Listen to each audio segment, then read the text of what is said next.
So ito guys, paano mag-withdrawal.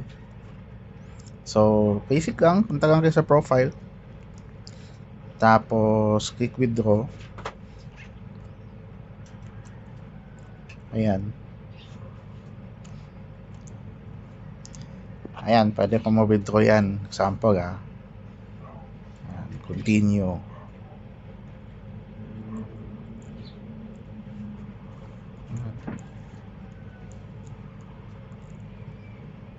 Medyo magag yung internet ko. So select lang kayo ng withdrawal method.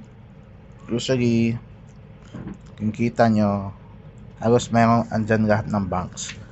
Pero yung advice ko, go with GCash, Paymaya, or Cbank. Kasi last questions, wag na yung bank talaga na traditional kasi tatablahin pa yung konti mong funds eh. So yung ano talaga dito is Paymaya and GCash. Okay, so yun na naman guys, wala nang masyadong complication.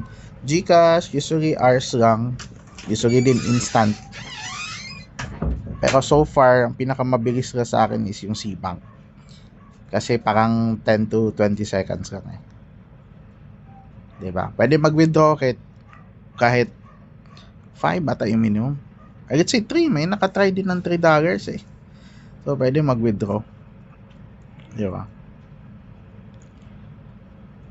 Maganda yung yung sistema ng withdrawal nila kasi halos lahat ng banks meron.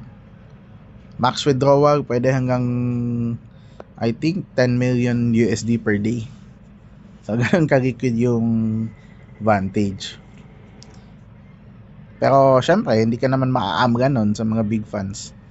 Yung ano lang is talaga dahan-dahan niya yung isend. Yun yung parang na-advise sa amin. Pero anyway, yun lang, very madali lang yung withdrawal.